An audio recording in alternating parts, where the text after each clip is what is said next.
സംസ്ഥാനത്ത് നിന്നും കനത്ത മഴയ്ക്കാണ് സാധ്യത. കണ്ണൂർ, കാസർഗോഡ് ഒഴികെയുള്ള എല്ലാ ജില്ലകളിലും ഇന്ന് യെല്ലോ അലർട്ട് പ്രഖ്യാപിച്ചിട്ടുണ്ട്.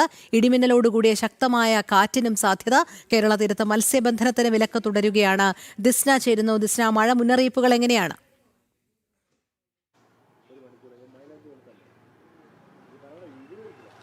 രോഹിണി, സംസ്ഥാനത്ത് ഇന്നും കനത്ത മഴയ്ക്ക് സാധ്യതയുണ്ട്. കണ്ണൂർ, കാസർഗോഡ് ജില്ലകളിൽ ഒഴികെ യെല്ലോ അലർട്ടാണ് പ്രഖ്യാപിച്ചിട്ടുള്ളത്.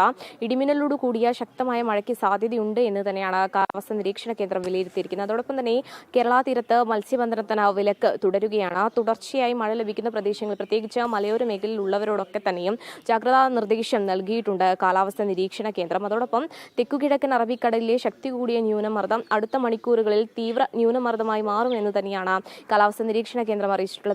കേരള തീരത്തോട് ചേർന്ന് ചക്രവാത ചുഴിയും നിലനിൽക്കുന്നുണ്ട്. തെക്കു കിഴക്കൻ ബംഗാൾ ഉൾക്കടലിലെ ചക്രവാത ചുഴിയും 24 മണിക്കൂറിനുള്ളിൽ ന്യൂനമർദ്ദമായി മാറുമെന്ന മുന്നറിയിപ്പുമാണ് കാലാവസ്ഥാ നിരീക്ഷണ കേന്ദ്രം ഇപ്പോൾ അറിയിച്ചിട്ടുള്ളത്. ഇതിന്റെ സ്വാധീന ഫലമായി അടുത്ത ദിവസങ്ങളിലും ശക്തമായ മഴ തുടരും.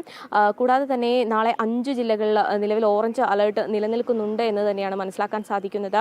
എന്തായാലും തിരുവനന്തപുരത്തെ സംബന്ധിച്ച് വലിയ മഴ ഇല്ല എന്ന് തന്നെയാണ്. മഴയ്ക്ക് ശമനം ഉണ്ടായിട്ടുണ്ട്. രാത്രികാലങ്ങളിലൊക്കെ തന്നെയും വിവിധ മേഖലകളിൽ മഴ ശക്തമായി പെയ്തിരുന്നു എന്ന് തന്നെയാണ്. എന്നാൽ ഇപ്പോൾ കാലാവസ്ഥ മാറി നിൽക്കുന്ന ഒരു സാഹചര്യമാണ് നിലവിലുള്ളത്. രോഹിണി, ശരി, ദിസ്നയാണ് വിവരങ്ങൾ നൽകിയത്.